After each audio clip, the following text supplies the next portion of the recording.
هلو هلو يا حلوين. دلوقتي هبدأ شرح في الوحدة التانية الدرس التاني.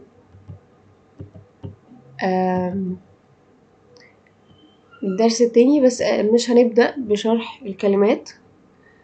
بحب أبدأ جرامير الأول لحد ما بنكون خلصناه، بتبقى معظم الكلمات عدت علينا فالموضوع بيبقى أسهل. هنفتح صفحة 74.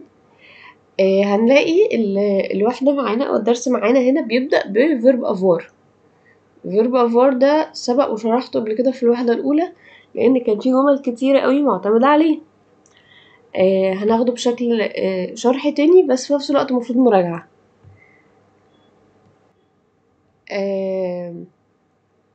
احنا كنا متفقين علشان نكتب فيرب افوار، فمع الضمائر المفردة بعمل حاجة ومع الضمائر الجمع بعمل حاجة.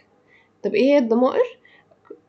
بشكل مختصر كده ومراجعة سريعة كنا بنقول أنا جو أنا جو أنا جو، أنت تو أنت تو أنت تو، هو هي ال هو هي ال. دي كده الضمائر الايه المفرد. الضمائر الجمع نحن نحن نو نحن نو نحن نو، أنتم فو أنتم فو أنتم فو، ولاد بنات إلى فيك أس ألا فيك أس، ولاد بنات إلى فيك أس ألا فيك أس.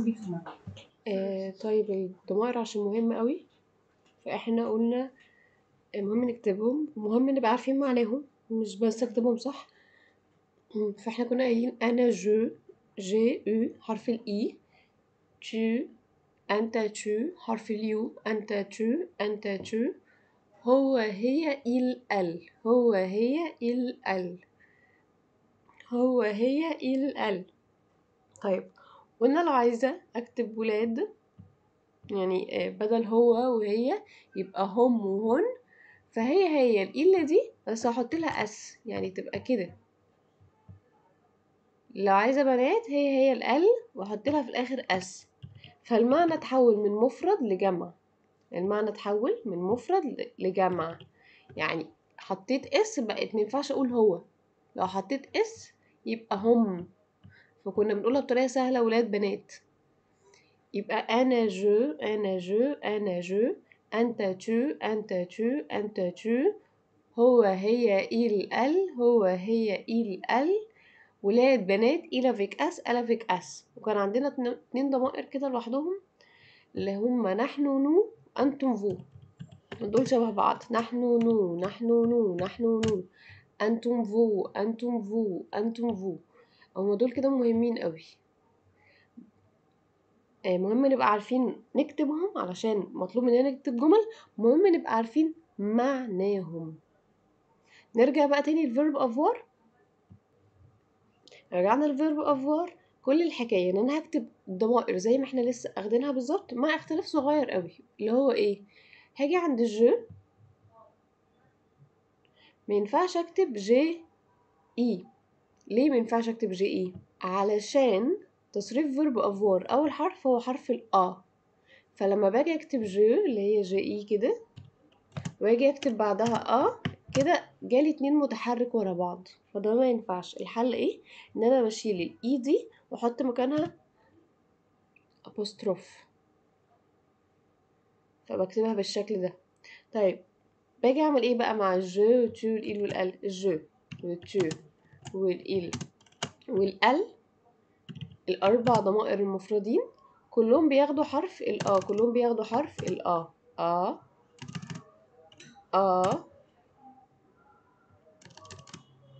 ا، وهنا برضو طب وبعدين مع الجو انا بقولها كده يعني بطريقه سهله قوي. بعد ما بكتب ايه مع الجو والتو والإل والال، باجي كده في دماغي يعني مش بكتبها في الورقه، بكتب القيس بتاعه الانجليش. مش احنا عارفين ام وايز وار في الانجليزي؟ باخد القيس دي. الحرف الاولاني اللي هو الاي هكتبه مع الجو، والحرف التاني اللي هو الاس هكتبه مع التو. ما تبقاليش حروف تانية يبقى الإل والال مش هياخدوا حاجه. يعني دي طريقة سهلة كده علشان نحفظ فيرب افوار مع الضمائر المفرد. طيب بالنسبة للضمائر الجمع، باخد اول حرفين في فيرب افوار اللي هما الاول في، بكتبهم مع النو،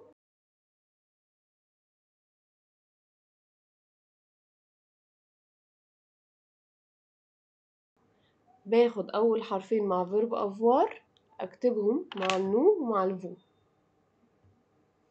وبعد كده بحط النهايات دي انا بحفظها. مع النو بحفظ او ان اس، مع النو بحفظ او ان اس، ومع الفو يو زد اللي هي الاي زد. الى فيك اس، الى فيك اس من اولها لاخرها بتتحفظ او ان تي. والاسئله على ده سهله قوي. هيبدا واحده واحده كده يشيل الضمائر المباشره، يحط لي ضمائر غير مباشره. ده احنا شرحناه في التاسيس في الاول خالص.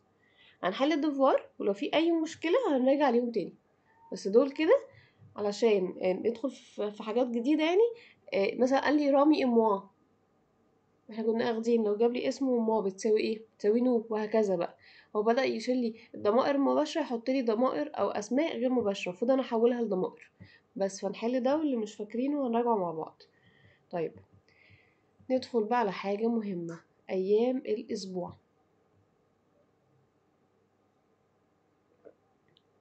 ايام الاسبوع الاول كده نقولهم مع بعض، وبعد كده نبدأ نتعلم نكتبهم.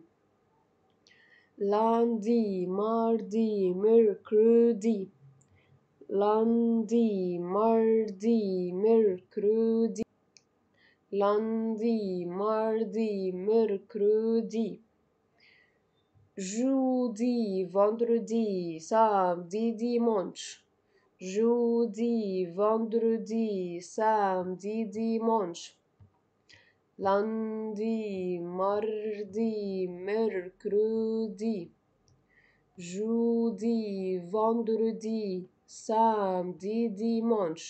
تاني، lundi mardi mercredi jeudi vendredi samedi dimanche. طيب هو انا ليه ما قلتهمش بالترتيب؟ علشان en France في فرنسا لا semaine الأسبوع commence يبدأ le lundi بيوم الاثنين، حط نقطة. إنما le samedi اللي هو السبت et le dimanche اللي هو الحد samedi، والdimanche samedi اللي هو السبت، والdimanche اللي هو الحد سي يكون le weekend نهاية الأسبوع. يبقى تاني، هو أنا ليه بدأت أقول الأيام من يوم اللاندي؟ علشان en France في فرنسا لا semaine الأسبوع commence يبدأ le lundi بيوم اللاندي اللي هو الايه اللاندي الاثنين. le samedi اليوم السبت et le dimanche يوم الحد c'est le weekend يكون نهاية الأسبوع. طيب احنا هنا في مصر en Egypte المفروض عارفين بقى لا semaine الأسبوع commence يبدأ le samedi بيبدأ بيوم السمدي اللي هو يوم السبت. le vendredi يوم الفندردي اللي هو الجمعة، le vendredi اللي هو الجمعة c'est le weekend يكون نهاية الأسبوع. يبقى احنا لما جينا نقول أيام الأسبوع أنا بدأت باللاندي علشان ده اليوم اللي بتبدأ بيه فرنسا واحنا بنتعلم اللغة الفرنسية. فمرة كمان lundi mardi mercredi jeudi vendredi samedi dimanche.